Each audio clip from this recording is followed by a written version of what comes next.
Japan is a society built on a deep, unshakable respect for the past.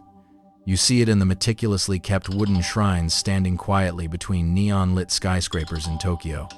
You see it in the way seasonal traditions dictate daily life. And you see it most clearly during the Obon Festival every summer, when millions of people travel across the country, boarding packed bullet trains and driving for hours, for one specific reason: to clean the stone monuments of those who came before them. It is a culture that prides itself on memory, a society where forgetting is considered a profound failure. And yet, if you drive just a few hours outside of the major cities, past the sprawling suburbs, and walk deep into the dense cedar forests of the rural prefectures, you will find a contradicting reality. There are hundreds of thousands of granite monuments, wrapped in thick green vines. Heavy stone pillars, carved with family crests, are cracked by invasive tree roots, leaning awkwardly into the mud. Entire family lineages, carefully recorded for generations, are now being completely swallowed by the earth. There is a word for this quiet surrender: Hakabana. It refers to the rapidly growing phenomenon of abandoned family resting places. It is a crisis of memory, happening in slow motion, hidden away in the shrinking villages and overgrown mountainsides. And it reveals a fundamental fracture in a society that is simply running out of people to remember the past. To understand why a family would walk away from its own history, leaving heavy granite to be consumed by the forest, you first have to understand how memory is structured in Japan. It is not an individual affair. It is a strict, institutional obligation. For centuries, Japanese families have been tied to something called the Danka system. This system has roots reaching all the way back to the Edo period. Hundreds of years ago, the ruling shogunate required every citizen to register with a local Buddhist temple. It was originally a way to monitor the population and suppress foreign religions. But over the centuries, it evolved into a deeply ingrained cultural contract. Under the Danka tradition, a family is permanently tethered to a specific local temple. In exchange for the monks taking care of their spiritual needs, performing necessary rituals, and protecting the family's eternal resting place, the family must pay annual fees and make regular donations. This relationship spans generations. It is passed down, usually from the eldest son to the eldest son, forming an unbroken chain of financial and spiritual responsibility. The temple relies on these families to survive, and the families rely on the temple to ensure their ancestors are never forgotten. But that chain was built for a country that was growing. It was built for a time when children stayed in the same village as their grandparents. Today, that village is disappearing. Over the last few decades, the younger generations have left the rural prefectures for the sprawling concrete landscapes of Tokyo, Osaka, and Fukuoka. The rural population is evaporating at an astonishing rate. When the last elderly family member in a mountain village passes away, the responsibility of the family stone does not simply vanish. It falls to a grandchild or a distant nephew living hundreds of miles away in a tiny city apartment. These young people are trapped in Japan's notoriously demanding corporate culture. They work long hours, barely having time to maintain their own lives, let alone travel across the country to a village they have never truly called home. They are facing stagnant wages and a rising cost of living. The annual maintenance fees demanded by the distant rural temple become a heavy financial burden. Eventually, the letters from the countryside asking for the annual upkeep donation go unanswered. The phone calls are ignored. The summer visits stop. The mountain begins to reclaim the stone. In some rural areas right now, it is estimated that more than 40% of the monuments are entirely untended. They just sit there on silent hillsides, heavy and cold, waiting for someone who is never coming back. There is a deep psychological weight to this abandonment.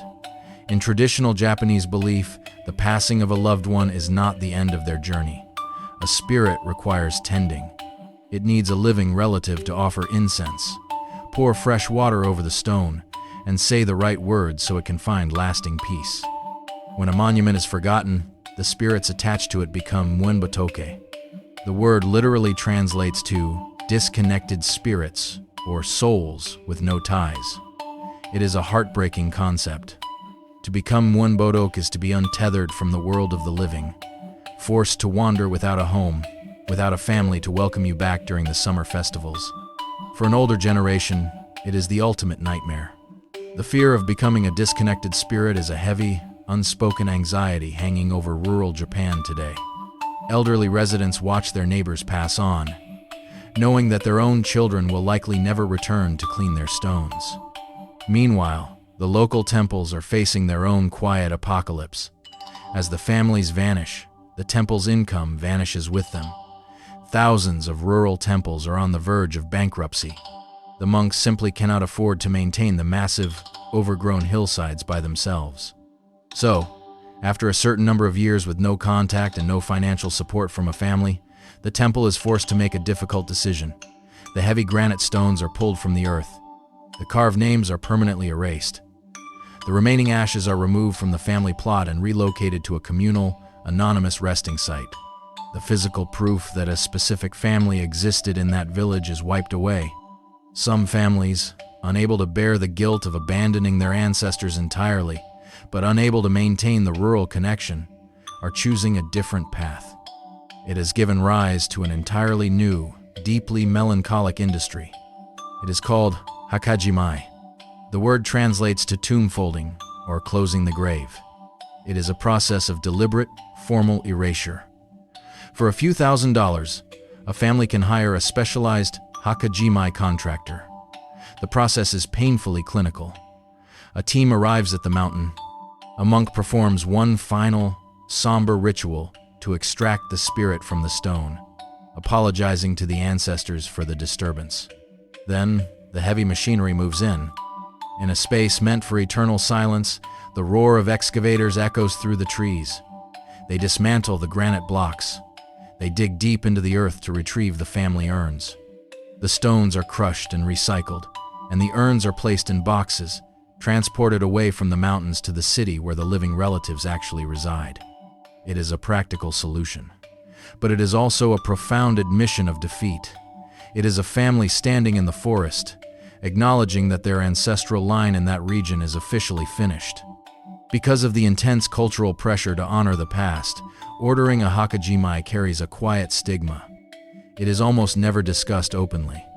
It is done secretly, whispered about among relatives, weighed down by Haji a deep sense of cultural shame. So, where do these relocated histories go once they arrive in the metropolis? Tokyo has no space for sprawling fields of granite. The land is far too expensive. Instead, the past has been digitized. If you walk through commercial districts like Shinjuku or Ueno today, you might pass by a modern, sleek building that looks indistinguishable from a high-end hotel or a tech corporate office. Inside, you will not find office workers. You will find a high-tech columbarium. There are no vines here. There is no weather. There is no mud. Just climate-controlled silence, polished marble floors, and soft ambient music playing from hidden speakers. You walk into a brightly lit lobby and swipe an IC smart card at a digital terminal. Somewhere deep inside the walls of the building, a robotic retrieval system activates. Mechanical arms navigate a massive, glowing warehouse, locating your specific family urn among tens of thousands of others. The urn is quietly transported on an automated conveyor belt to a private viewing booth. The booth doors slide open. A digital screen above the altar displays the names, photos, and a digital family tree of your ancestors. The lights adjust to a warm glow. You offer electronic incense, pay your respects in the air-conditioned room, and then you swipe your card again. The doors close. The robotic arm takes your family history back into the dark, automated vault. It is incredibly efficient. It is clean. It fits perfectly into a modern Tokyo lifestyle, allowing a tired salaryman to visit his ancestors on his lunch break. But it feels like a stark, almost unsettling contrast to the moss-covered stones breathing in the mountain air. We have traded the permanence of the earth for the convenience of a barcode. Right now, as the wind blows through the quiet mountains of rural Japan, another heavy stone is slowly tipping over into the tall grass.